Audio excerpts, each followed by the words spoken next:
गरीब बहू का जादुई घास का एसी। एक छोटे से गांव में सरिता अपनी बहू और अपने गरीब परिवार के साथ रह रही थी। बेटा, आज हमें ये रात को सारा काम खत्म करना होगा, कल ये सारा ऑर्डर का सामान जाएगा। माँ, मैं तो कोशिश कर ही रहा था लेकिन घास ही खत्म हो गई। अब आप ही बताओ ना, मैं क्या करूँ? हमारे पास और कोई चारा नहीं है, हमें जंगल से और घास काट कर लानी होगी। इस समय जंगल में जाने का फायदा नहीं है, कभी भी कुछ भी हो सकता है। जंगली जानवर रात के समय ही बाहर निकलते हैं। अजय बिल्कुल सही कह रहा है बहू।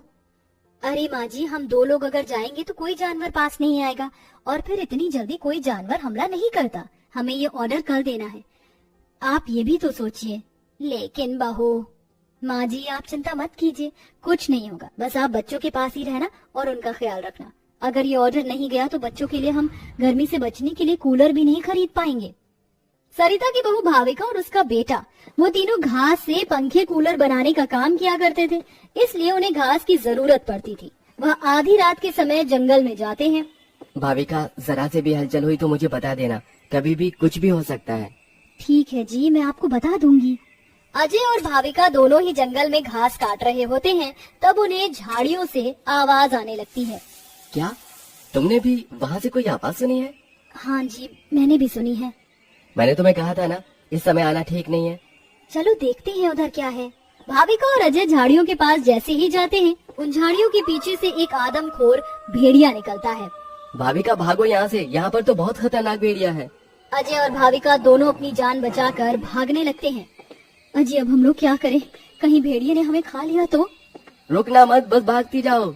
भागते भागते वो दोनों जंगल से किसी तरह बाहर निकल आते हैं और भेड़िया उनका पीछा छोड़ देता है। जान बची तो लाखों पाए, लौट के बुद्धू घर को आए। रास्ते में चलते हुए आधी रात के समय उन्हें गांव के एक कूड़े के ढेर के पास एसी पड़ा हुआ नजर आता है। अरे देखो जी, यहाँ पर एसी पड़ा है। अरे पता नहीं किसका होगा, चलो यहाँ से चलते हैं। मुझे लगता है किसी ने ऐसे ही डाल दिया होगा। मैं तो कहती हूँ इसे लेकर चलते हैं। भाविका अजय को एसी ले जाने के लिए मना लेती है, जिसके बाद वो दोनों उस एसी को घर ले आते हैं। तुम दोनों तो घास लेने गए थे, ये क्या लेकर आ गए हो? ये हमें रास्ते में पड़ा मिला। जब हम कूलर पंखे बना लेते हैं तो एसी भी बना सकते हैं। इस खराब एसी को छोड़ो और ये बताओ, क्या तुम घास लेकर आई हो? सरिता के ये बोलने के बाद जंगल की दुर्घटना के बारे में दोनों बताते हैं, जिसे सुनकर सरिता हैरान रह जाती है। अच्छा, इसका मतलब बहुत बड़ी मुसीबत से बचकर आए हो तुम दोनों, और साथ में ये कचरा उठाकर ले आए। वह तीनों बहुत ज्यादा परेशान हो जाते हैं। कल का ऑर्डर पूरा करने के बाद उन्हें कुछ पैसे मिल जाते, लेकिन घास न होने की वजह से उनका ऑर्डर पूरा नहीं हो पाता और वह ऑर्डर कैंसिल हो जाता है। अगले दिन उनके टूटे फूटे घर के अंदर धूप की किरणें आने लगती हैं, जिससे बहुत ज्यादा गर्मी हो जाती है। हे भगवान, कितनी गर्मी लग रही है, घर में पंखा भी नहीं चल रहा है।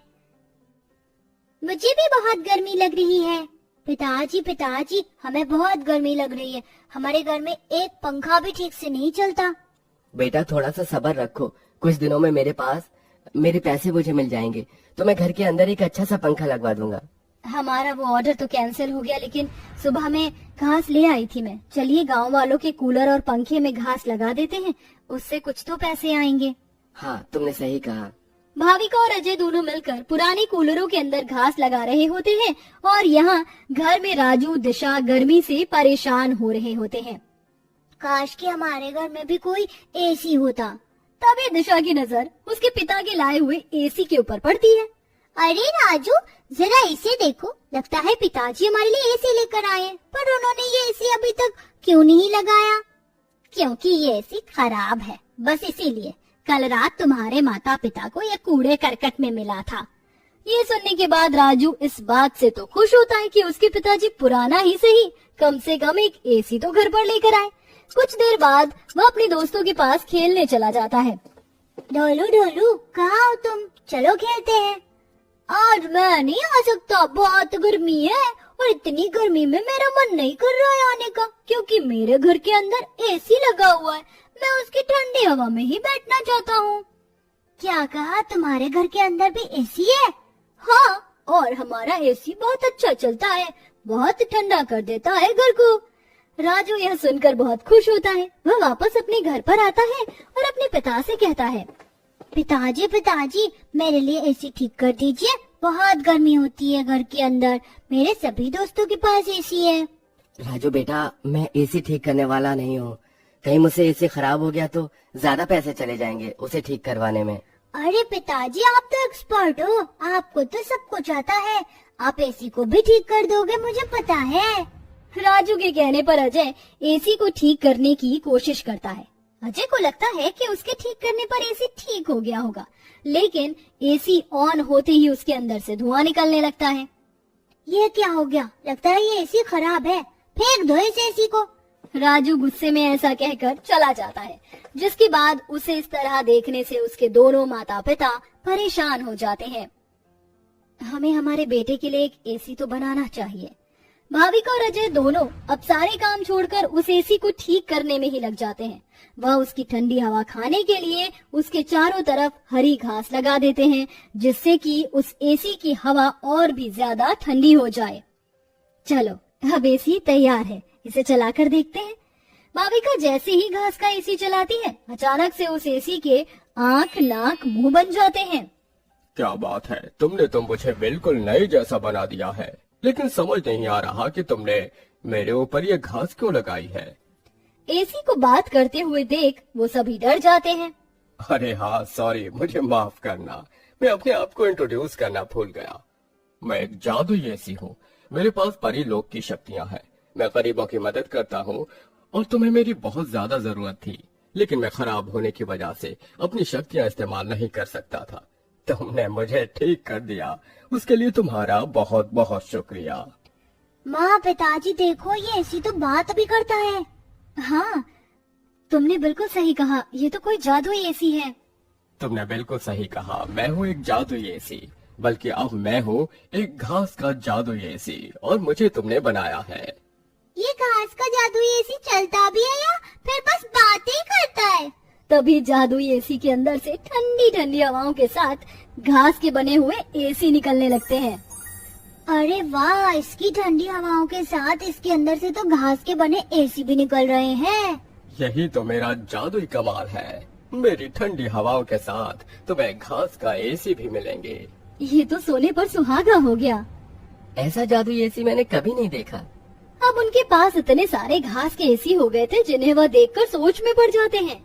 आजकल बाजार में एसी बहुत महंगा मिलता है, हम घास के बने हुए सस्ते एसी बेचकर पैसे कमा सकते हैं। सही कहा माँ आपने, पर क्या लोग घास के बने एसी खरीदना चाहेंगे? सरिता यह सुनकर थोड़ी देर चुप हो जाती है। हमें पहले एसी बेचकर देखना चाहिए। इस तरह भाविका और अजय दोनों मिलकर बाजार में घास के बने एसी बेचने के लिए चले जाते हैं, जहाँ घास के बने एसी देखकर सभी लोग हैरान रह जाते हैं। एसी तो बहुत देखे, लेकिन ऐसा एसी नहीं देखा, ये तो बहुत अलग है। घास से बने एसी, फिर भी खरीदना चाहूंगी। कितने का है एक? ज्यादा नहीं, मात्र 1000 रुपए का है। आजकल एसी 30-40 हजार तक मिलते हैं और तुम इतने सस्ते में बिल्कुल कौड़ियों के भाव बेच रहे हो। चलो मुझे एक दे दो। कमोलिका के खरीदने के बाद वहाँ और भी लोग उन दोनों से एसी खरीदते हैं। इसी के चलते उनकी अच्छी खासी बिक्री हो जाती है और सारे एसी बिक जाते हैं। आज का ये आखिरी एसी बचा है, इसे मैं अपने घर में लगाऊंगा। अजय घास का एक एसी अपने घर में भी लगा देता है और घास के जादुई एसी का इस्तेमाल वो बस तभी करता है जब उसे एसी बेचने के लिए पैसे चाहिए होते हैं। जादुई घास के एसी, अपनी ठंडी ठंडी हवाएं दो, जिससे मुझे तुम्हारे जादुई घास के एसी मिले। अजय के इतना बोलते ही जादुई घास के एसी के अंदर से ठंडी ठंडी हवाओं के साथ घास के बने एसी निकल आते हैं। इस तरह धीरे धीरे अजय अपना घास के बने एसी का बहुत बड़ा बिजनेस खोल लेता है और धीरे धीरे उसकी सारी परेशानियां खत्म हो जाती हैं। अब वह गरीब परिवार खुशी खुशी रहने लगता है।